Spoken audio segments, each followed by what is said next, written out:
No dia 1 de julho de 2025, a NASA confirmou que um terceiro objeto interestelar havia entrado em nosso sistema solar.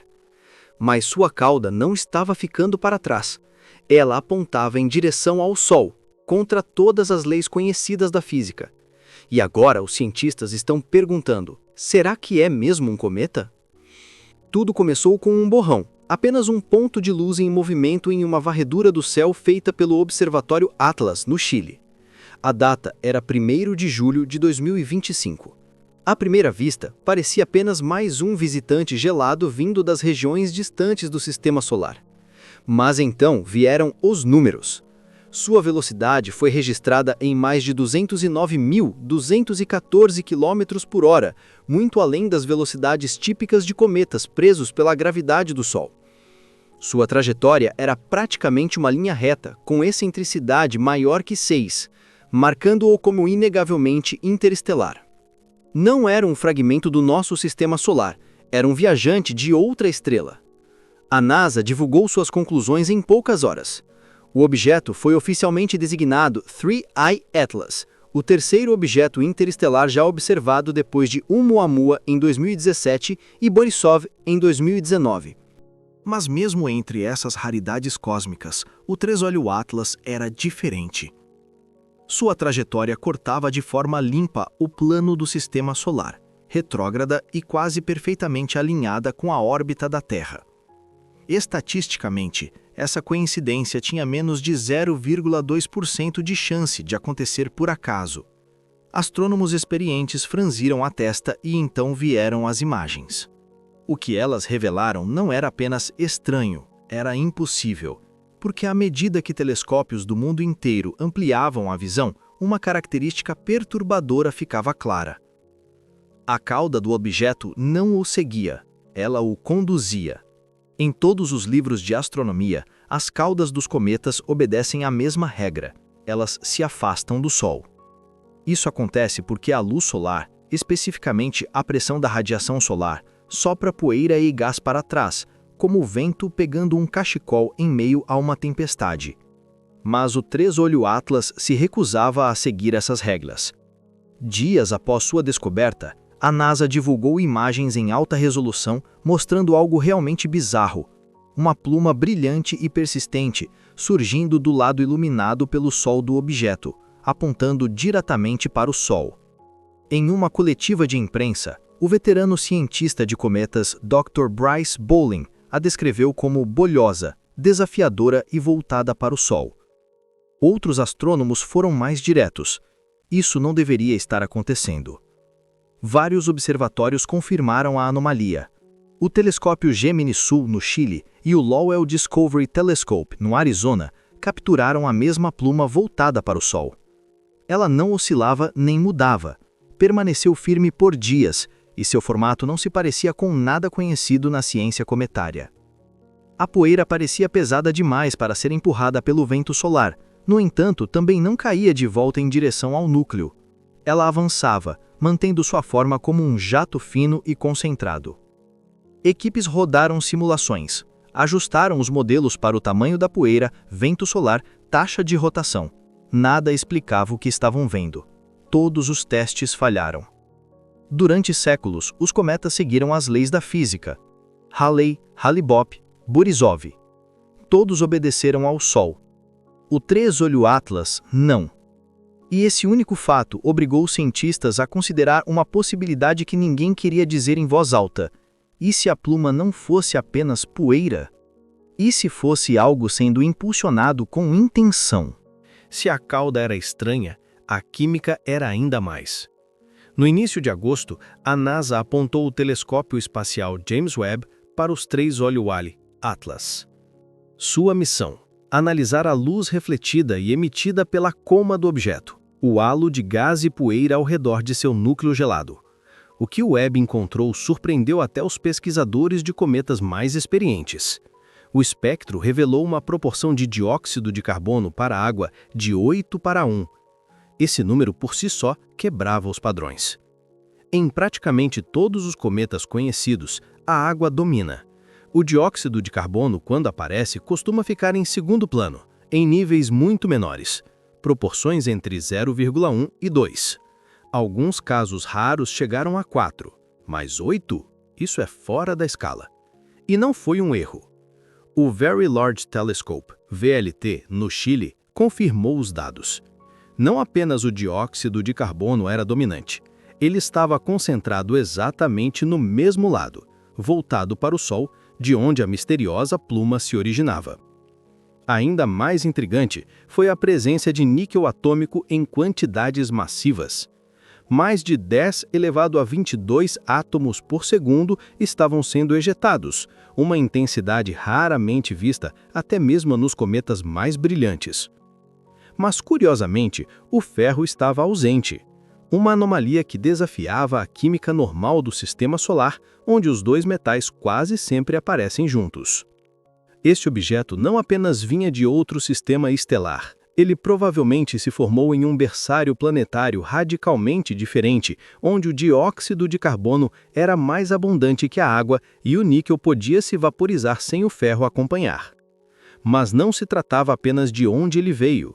Porque se o dióxido de carbono estava impulsionando a pluma, então a próxima pergunta era simples. O que estava alimentando isso? Propulsão ou sublimação? O debate esquenta. Em teoria, os cometas se movem porque a luz solar aquece sua superfície, transformando o gelo em gás, um processo chamado sublimação. Esse gás escapa, empurrando suavemente o cometa na direção oposta. É passivo, é previsível, mas o 3-olho-Eye Atlas não estava seguindo as regras passivas. A pluma voltada para o Sol era focada demais, estreita demais e persistente demais. Ela não se espalhava como um jato de gás típico. Ela avançava em uma coluna firme, mantendo sua forma contra o vento solar implacável. E foi aí que uma ideia polêmica entrou em cena: propulsão. Entra em cena o Dr. Avib, astrofísico de Harvard, e nada estranho a provocações cósmicas. Ele apontou que a pluma se parecia com a exaustão de um motor iônico, a mesma tecnologia que a NASA usa para impulsionar sondas pelo espaço profundo. Propulsores iônicos não explodem como foguetes. Eles usam campos elétricos para expelir partículas carregadas em um fluxo estreito, produzindo um impulso mais contínuo. E se você fosse uma sonda chegando do espaço interestelar, provavelmente precisaria desacelerar. A maneira mais eficiente de fazer isso, virar os motores em direção ao Sol, disparar durante o periélio e usar o efeito Wobbert, um truque da física em que queimar combustível na máxima velocidade próximo a um poço gravitacional dá o maior retorno. Essa era exatamente a orientação da pluma do 3-olho-Eye Atlas, voltada para o Sol, focada, constante. Críticos rebateram, dizendo que composições exóticas de gelo ou a geometria da rotação poderiam explicar o fenômeno. Talvez áreas com supervoláteis estivessem em erupção. Talvez o objeto estivesse girando na orientação exata. Mas nenhum dos modelos de sublimação conseguiu reproduzir o formato, o empuxo ou a persistência da pluma. A comunidade científica ficou dividida. Seria este um cometa natural, se comportando de forma anômala, ou algo tentando manobrar? Se uma força está sendo aplicada, mesmo que sutil, ela deveria deixar um rastro, não em poeira, mas em movimento. E foi aí que os dados orbitais se tornaram essenciais. Astrônomos começaram a rastrear a posição do 3-olho Atlas com precisão obsessiva. Observatórios ao redor do mundo registraram centenas de medições astrométricas, traçando sua trajetória em comparação com modelos que assumiam apenas a gravidade. A princípio, os cálculos batiam. O objeto seguia um arco hiperbólico limpo, exatamente como esperado para um corpo interestelar. Mas em meados de agosto, algo mudou. Os resíduos, as pequenas diferenças entre as posições previstas e as observadas, começaram a crescer. Eles não eram aleatórios, eram direcionais, sempre empurrando em direção ao Sol, alinhados com a pluma. Uma equipe do Laboratório de Propulsão a Jato da NASA rodou um modelo não gravitacional, adicionando um termo de aceleração suave em direção ao Sol. O ajuste melhorou de forma dramática.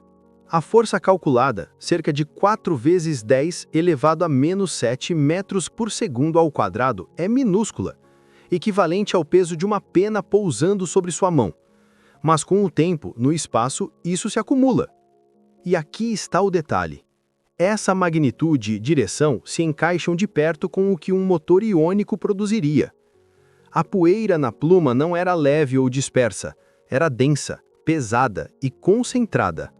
Simulações mostraram que para gerar esse tipo de movimento, o jato precisaria ser composto principalmente de partículas grandes ejetadas com força consistente, não aleatória, não caótica.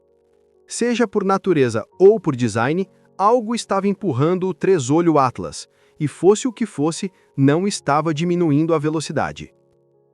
Não é a primeira vez que um objeto interestelar deixa os cientistas intrigados. Em 2017, um estranho objeto em rotação atravessou o sistema solar interno em alta velocidade. Ele foi batizado de Oumuamua, que significa batedor em havaiano.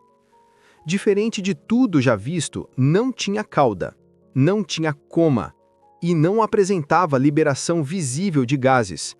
Ainda assim, sua trajetória mostrava uma aceleração misteriosa, que não podia ser explicada apenas pela gravidade. Parece familiar. Alguns sugeriram que era um iceberg de hidrogênio, sublimando de forma invisível. Outros propuseram gelos exóticos ou estruturas incomuns. Mas a Vlöib ganhou as manchetes ao propor uma ideia radical. E se Oumuamua fosse artificial? Uma vela solar empurrada pela pressão da radiação enviada de outro sistema estelar? A afirmação gerou indignação e fascínio em igual medida. Mas uma coisa ficou clara: os dados não se encaixavam nos livros de astronomia. Então veio Borisov, em 2019. Ele parecia e se comportava como um cometa clássico, trazendo de volta uma sensação de normalidade. Agora, o Três-Olho Atlas reabriu a questão. Ele tem cauda, mas ela aponta para o lado errado. Ele tem gases, mas nas proporções erradas. E ele acelera, mas na direção errada. A lição de Oumuamua não foi que alienígenas haviam chegado. Foi que visitantes interestelares não seguem nossas regras, e o Três-Olho Atlas pode ser o exemplo mais claro disso até agora. A maioria dos cometas e asteroides, vindos de fora do sistema solar, chega em trajetórias caóticas e inclinadas, atravessando o plano planetário como balas perdidas. Mas o Três-Olho Atlas não entrou por acaso. Ele passou na medida certa. Sua inclinação orbital estava a apenas 5 graus da eclíptica, quase perfeitamente alinhada com o plano onde a Terra e os outros planetas orbitam. Esse tipo de alinhamento, menos de 0,2% de chance de ocorrer por acaso. Depois vieram as passagens planetárias. Em simulações, o Three Eye Atlas foi mostrado passando próximo de Marte em outubro, de Vênus em novembro e de Júpiter em março. Não perto o suficiente para representar perigo, mas perto o bastante para levantar suspeitas. As chances de um objeto interestelar passar perto de 3 planetas internos em sequência, menos de 1 em 20 mil. Modelos dinâmicos tentaram descartar como coincidência, mas toda vez que os pesquisadores randomizavam a trajetória de entrada, a mesma conclusão retornava. Essa rota é um outlier cósmico. Seu alinhamento quase perfeito, o movimento retrógrado e os encontros planetários organizados em sequência, tudo limpo demais, deliberado demais. Não é prova de intenção, mas um padrão tão preciso que borrava a linha entre acaso e design. Se este objeto foi lançado em nosso sistema, ele não mirou apenas no Sol. Ele escolheu o caminho panorâmico. Toda sonda, todo cometa, todo planeta, eventualmente desaparece, não para o espaço, mas atrás do Sol. Isso é chamado conjunção solar, um período em que o brilho do Sol torna a observação impossível. Nenhum telescópio consegue enxergar através dele, nenhum radar consegue rastrear além dele. E é exatamente para lá que o Três-Olho Atlas está indo. No dia 30 de outubro de 2025, o objeto vai passar atrás do Sol, no periélio. Seu ponto de maior aproximação estará se movendo em sua velocidade máxima, sob a força total da gravidade solar. E se algo acontecesse? Uma mudança de curso? Um impulso repentino? um escurecimento ou brilho dramático. Nós não veríamos. Isso não é apenas um ponto cego no céu. É uma oportunidade perfeita de ocultação. Engenheiros orbitais conhecem bem esse momento.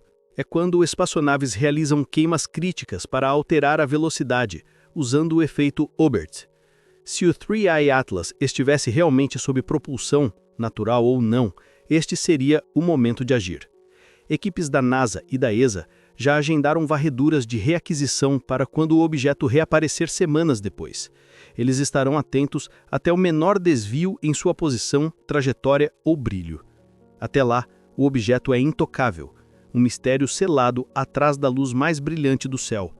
E o que quer que esteja acontecendo lá atrás, nós não saberemos, até que seja tarde demais ou bem na hora certa. Neste momento, o 3I Atlas está escondido atrás do Sol, silencioso, fora de observação e possivelmente em movimento. Quando ele reaparecer, os números dirão a verdade. Até lá, esperamos, sabendo que o universo acabou de nos entregar um enigma que pode não ser natural e pode não estar sozinho.